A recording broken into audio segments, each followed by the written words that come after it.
ഇന്ന് എഥനോൾ കലർത്തിയ പെട്രോളിനെ പറ്റി ഒരുപാട് ചർച്ചകൾ നടന്നുകൊണ്ടിരിക്കുന്നു. കേന്ദ്ര ഉപരിതല ഗതാഗത വകുപ്പ് മന്ത്രി നിതിൻ ഗഡ്കരിക്ക് ഇതിലെന്ത് പങ്ക്? അദ്ദേഹത്തിന്റെ മകൻ നിഖിൽ ഗഡ്കരിക്ക് എന്താണ് പങ്ക്? ഈ പവർ ആൻഡ് ഷുഗർ കമ്പനിയുമായി ബന്ധപ്പെട്ട എന്തൊക്കെ സംരംഭങ്ങളാണ് ഉള്ളത്? പഞ്ചസാര എഥനോൾ വ്യവസായങ്ങൾ BJP സർക്കാരുമായിട്ടുള്ള നയപരമായ ബന്ധങ്ങൾ എന്തൊക്കെ നമുക്ക് നോക്കാം. എന്താണ് ഈ എഥനോൾ? അത് എങ്ങനെ ഉണ്ടാക്കുന്നു എന്നുള്ളതിൽ നിന്ന് നമുക്ക് ഈ വിഷയം ആരംഭിക്കാം. വളരെ ലളിതമായി പറഞ്ഞാൽ കരിമ്പ്, ചോളം, കേടായ ധാന്യങ്ങൾ എന്നിവയിലെ പഞ്ചസാരയോ അന്നജമോ പുളിപ്പിച്ച് വേർതിരിച്ചെടുക്കുന്ന ഒരുതരം ജൈവ മദ്യമാണ്, ബയോ ആൽക്കഹോളാണ് എഥനോൾ. ക്രൂഡ് ഓയിലിൽ നിന്ന് വേർതിരിച്ചെടുക്കുന്ന പെട്രോളിന് പകരം കൃഷി ഉത്പന്നങ്ങളിൽ നിന്ന് നിർമ്മിക്കുന്ന ഈ ഹരിത ഇന്ധനം രാജ്യത്ത് തന്നെ ഉണ്ടാക്കാം എന്നതാണ് ഇതിൻ്റെ വലിയ സാധ്യതയായി ഉയർത്തിക്കാട്ടുന്നത്. പരിസ്ഥിതി മലിനീകരണം കുറയ്ക്കുവാനും വിദേശ രാജ്യങ്ങളിൽ നിന്ന് കോടിക്കണക്കിന് രൂപ കൊടുത്ത് ക്രൂഡ് ഓയിൽ വാങ്ങുന്നത് ഒഴിവാക്കാനും കർഷകർക്ക് അധിക വരുമാനം നൽകുവാനും ഇത് സഹായിക്കും. എന്നാൽ ഈ സാധ്യതകൾക്കപ്പുറം പെട്രോളിൽ 20% എഥനോൾ കലർത്തി പമ്പുകളിൽ വിതരണം ചെയ്യുവാൻ തുടങ്ങിയതോടെ സാധാരണക്കാരൻ്റെ പോക്കറ്റും വാഹനങ്ങളുടെ എഞ്ചിനും ഒരുപോലെ പുകയാൻ തുടങ്ങി. വണ്ടിയിൽ പെട്രോൾ അടിക്കാൻ ചെന്നാൽ കിട്ടുന്നത് ഇന്ധനമാണോ അതോ എഞ്ചിൻ പണിയിക്കാനുള്ള വെള്ളമാണോ എന്ന് വർക്ക്ഷോപ്പുകൾക്ക് മുന്നിൽ സാധാരണക്കാർ ചോദിച്ചു തുടങ്ങിയിട്ട് നാളുകളേറെയായി. നല്ല ലക്ഷ്യത്തോടെ കൊണ്ടുവന്ന നയമാണെന്ന് പറയുമ്പോഴും പ്രായോഗിക തലത്തിൽ ഇത് ജനങ്ങൾക്കുണ്ടാക്കുന്ന ബുദ്ധിമുട്ടുകൾ ചെറുതല്ല. നീറ്റ് ക്രമക്കേടുകൾക്കെതിരായ പ്രതിഷേധങ്ങൾക്ക് പിന്നാലെ ഇതാ August 4 Delhi taxi tourist transporters association എന്നിവരുടെ നേതൃത്വത്തിൽ ട്രാൻസ്പോർട്ട് യൂണിയനുകൾ പാർലമെന്റിലേക്ക് മാർച്ച് പ്രഖ്യാപിച്ചിരിക്കുകയാണ്. E20 പെട്രോൾ വരുത്തുന്ന കേടുപാടുകളും ഉയർന്ന പരിപാലന ചെലവുമാണ് ഇവരെ തെരുവിലിറക്കിയിരിക്കുന്നത്. എന്താണ് സാധാരണക്കാർ ഇതിൽ കാണുന്ന പ്രശ്നങ്ങൾ? എഞ്ചിനിൽ വെള്ളം കയറുന്നു. എന്താണ് അതിൻ്റെ പ്രത്യേകത? എഥനോൾ അന്തരീക്ഷത്തിൽ ഈർപ്പം വേഗത്തിൽ വലിച്ചെടുക്കും. പെട്രോൾ ടാങ്കിൽ വെള്ളത്തിൻ്റെ സാന്നിധ്യം ഉണ്ടാകുന്നതോടെ ഫ്യൂവൽ ടാങ്ക് തുരുമ്പെടുക്കുകയും ഫ്യൂവൽ പമ്പുകൾ അടഞ്ഞു പോവുകയും ചെയ്യുന്നു. വർക്ക്ഷോപ്പിൽ കൊടുത്ത് 10,000 ചെലവാക്കിയിട്ട് വരുന്നത് സാധാരണക്കാരന് താങ്ങാവുന്നതിലും അപ്പുറമാണ്. പഴയ വണ്ടികൾക്ക് ഇപ്പോൾ മരണമണി തുടങ്ങിക്കഴിഞ്ഞു. 2023 ഏപ്രിലിന് മുമ്പ് നിർമ്മിച്ച ഭൂരിഭാഗം വാഹനങ്ങളും, പ്രത്യേകിച്ച് 2015 മുമ്പുള്ളവ, E20 പെട്രോളിന് അനുയോജ്യമല്ല. അതിൻ്റെ എഞ്ചിൻ എഥനോളിൻ്റെ ആസിഡ് സ്വഭാവം കാരണം പെട്രോൾ പൈപ്പുകളും ഗ്യാസ് കിറ്റുകളും എളുപ്പത്തിൽ ദ്രവിച്ചു പോകാൻ ഇടയുണ്ട്.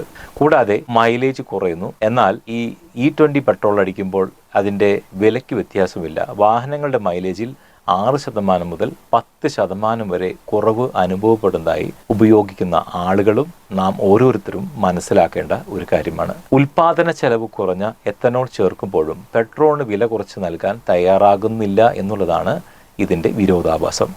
ഈ എഥനോൾ തരംഗത്തിന് പിന്നിലെ സാമ്പത്തിക രാഷ്ട്രീയമായ ചില തന്ത്രങ്ങളുണ്ട്. അതിലേക്ക് നമുക്ക് കടക്കാം. എഥനോൾ മിശ്രിതം അല്ലെങ്കിൽ ആ മിശ്രിത നയം വെറുമൊരു പരിസ്ഥിതി സംരക്ഷണ പരിപാടി മാത്രമല്ല, അതിൻ്റെ പിന്നിൽ വൻകിട വ്യവസായ രാഷ്ട്രീയ താല്പര്യങ്ങളുണ്ട് എന്നുള്ള ആരോപണം ശക്തമാണ്. നിതിൻ ഗഡ്കരിയും എഥനോൾ വിപ്ലവവും ഇന്ന് ചർച്ചാ വിഷയമാണ്. കേന്ദ്ര ഉപരിതല ഗതാഗത മന്ത്രി നിതിൻ ഗഡ്കരിയാണ് രാജ്യത്ത് എഥനോൾ ഇന്ധന നയത്തിന്റെ ഏറ്റവും വലിയ വക്താവ്. മഹാരാഷ്ട്രയിലെ പഞ്ചസാര എഥനോൾ വ്യവസായ മേഖലയുമായി അദ്ദേഹത്തിന് അടുത്ത ബന്ധമുണ്ടെന്നുള്ളത് തർക്കമില്ലാത്ത കാര്യമാണ്.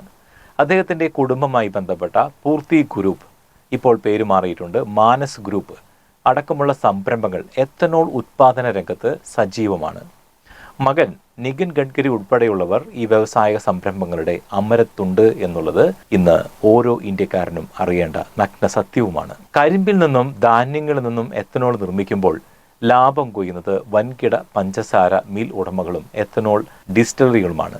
എഥനോൾ നിർമ്മാണത്തിലേക്ക് മാറുന്നതോടെ പഞ്ചസാര മില്ലുകൾക്ക് വലിയ തോതിലുള്ള സാമ്പത്തിക പിന്തുണയും നികുതി ഇളവുകളും കേന്ദ്ര സർക്കാരിൽ നിന്ന് ലഭിക്കുന്നു. ഗ്രാമീണ കർഷക വോട്ടാണ് അടുത്തത്.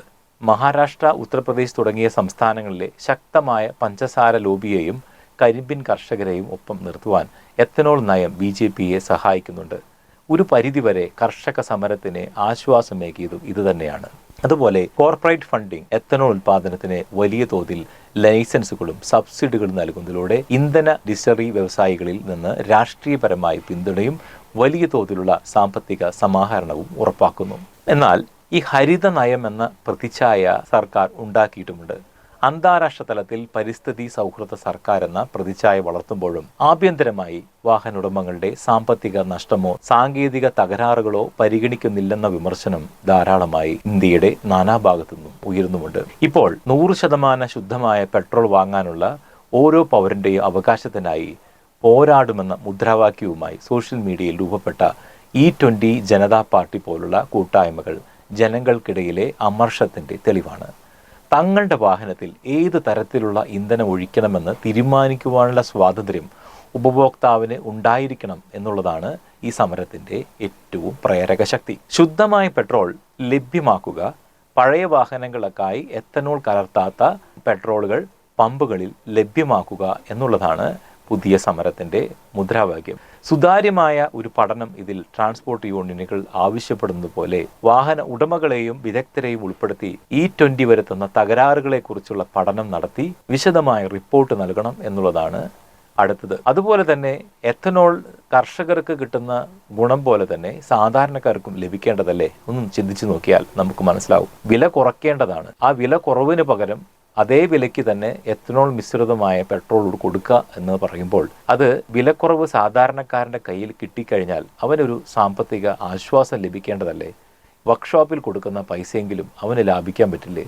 വൻകിട കമ്പനികൾക്കും രാഷ്ട്രീയക്കാർക്കും കോടികൾ ലാഭം കൊയ്യാൻ സാധാരണക്കാരൻ്റെ വണ്ടി ബലിയാടാക്കുന്നത് ശരിയാണോ? ഒന്ന് പുനഃപരിശോധിക്കേണ്ട കാലം അതിക്രമിച്ചിരിക്കുന്നു. ഏവർക്കും നന്ദി, നമസ്കാരം.